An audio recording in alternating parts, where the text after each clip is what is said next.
The American Civil War 1861-1865 resulted from a long-standing sectional difference and questions not fully resolved when the United States was ratified in 1789. Between April 1861 and 1865, an estimated 1.5 million troops joined the war. On the side of the Union, approximately 1.2 million went to Confederate service. An estimated total of 600,000 were killed in action or died of disease.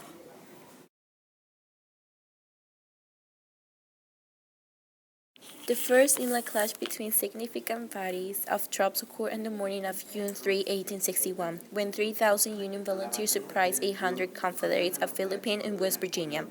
Lasting less than half an hour, the real battle took place July 21, 1861, on the hills around Bull Run outside Manassas, Virginia, a real that Jenkins 30 miles south of the northern capital and Washington City, Washington, D.C. The Army of the Potomac, under the command of George M. C. Clinton, mounted a series of powerful assaults against Robert E. Lee's force near Sharpsburg, Maryland on September 17, 1862. The morning assault and vicious Confederate counterattack swept back and forth through Miller's cornfield.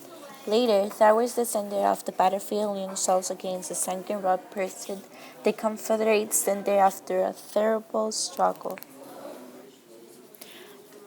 On the night of July 21, 1864, Hood ordered William G. Hatter's corps to make 50-mile night marching assaults to the Union left flank, commanded by M.C. Persons, was suspected just such a move from his West Point classmate, Hood and one of his corps in position, where they were ideally placed to meet Hood's attack. Late on May 1st, 1863, Lee and Jackson conceived one of the boldest plans of the war. Jackson, with 3,000 Confederates, will follow a circuitous route on the Union right and form the contact and attack on that exposed flank. On May 3, 1863, the Confederates resumed their offense and drove Hooker's large army back on a new defense near the force. Swinging east, Lee then defends a separate Federal force near Salem Church that threatened his near. Lee's victory at the battle is widely considered to be his greatest of the entire war. On April 12, 1861, General P.G.T. Burger, commander of the Confederate force around Charlotte Harbor, opened fire on the Union garrison holding Fort Sumter. At 2:30 p.m. on April 13, Major Robert Anderson, garrison commander, surrendered the fort and was evacuated the next day.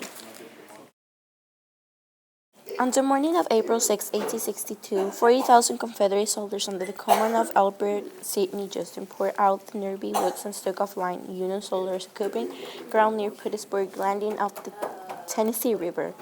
By the next morning, the reinforced Federal Army numbered about 40,000 outnumbered Burger's army of less than 30,000 grants. The two-day Battle of Shiloh produced more than 23,000 casualties and was the bloodiest battle in American history at this time. On July, an early Union success followed a Confederates pushed back against the Iron Breacher and exploited a weak Federal line at Barlow's Knoll. To win the war, Will requires Lincoln Army never to stop an area from the east coast to the Rio Grande to prevent a northern victory. The South will have to defend the same large area, but with a smaller population and less industry than the North could ultimately bring to bear. A short was Wool favored to South and long one the North.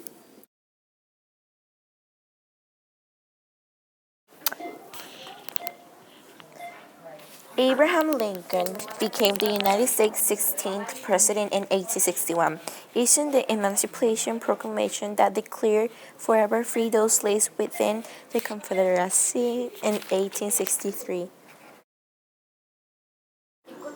In April 1861, Parlin enlisted as a private in the 12th Regiment, New York State Military, leaving behind his new bride.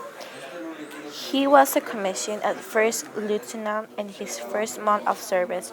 By November, he was a lieutenant colonel in the 61st New York Volunteer Infantry, Richmond, and by the time of the Peninsula Campaign in the spring 1862, he became a colonel. Robert Smalls was an enslaved African American who, during and after the American Civil War, became a ship's pilot, sea captain, and politician.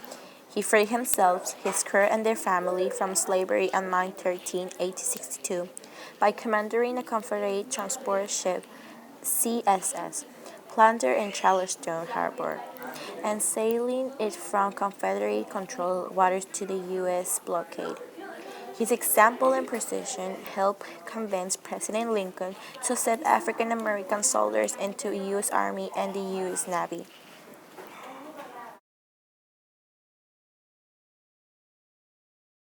John Brown Gordon was one of the Robert E. Lee's most trusted Confederate general by the end of the American Civil War.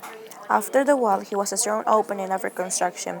During the late 1860s, a member of the Democratic Party, he served as a U.S. Senator from 1873 to 1880, and again from 1891 to 1897.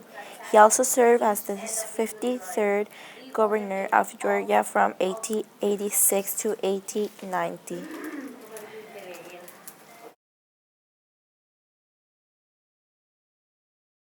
General Grant was the 18th President of the United States. As the Commanding General of the United States Army, Grant worked closely with President Abraham Lincoln to lead the Union Army to victory over the Confederacy in the American Civil War. Grant led the Republicans' A-Day effort to remove the vestiges of the Confederate nationalism and slavery, protecting African American citizens, and support economic prosperity nation. The president has often come under criticism for protecting corrupt associates and his second term leading the nation into severe economic depression.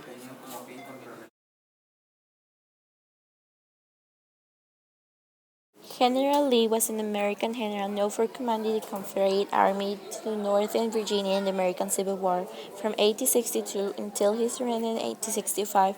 During this time, he served throughout the United States, distinguished himself during Mexican-American War, served as superintendent of the United States Military Academy. George Armstrong was a United States Army officer and a cavalry commander in the American Civil War and the American Indian Wars.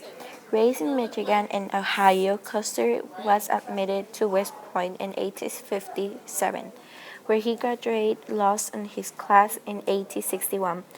With the outbreak of the Civil War, Custer was called to service with the Union Army.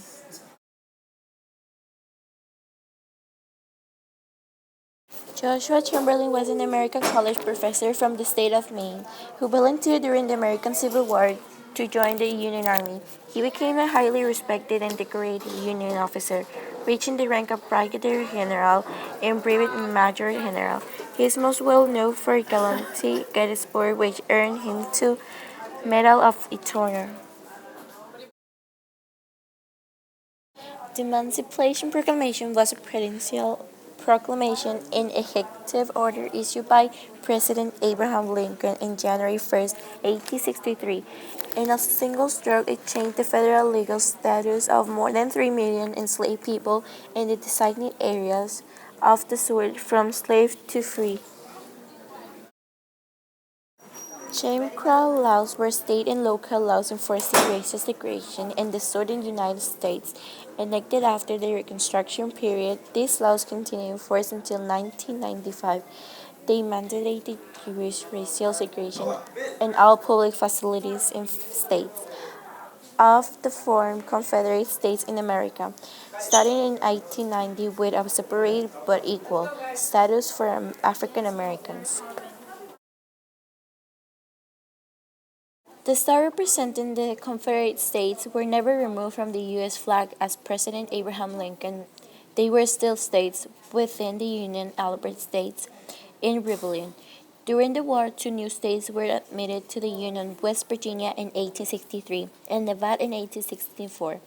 So the U.S. flag boasted 36 stars by the war end.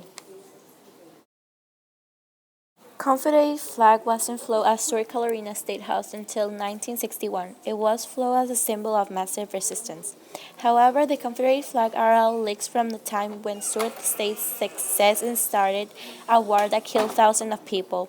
The war was one slavery, and we can remove the history of slavery and institutional racism from the flag. After all, it was a battle flag used by the side who fought for slavery.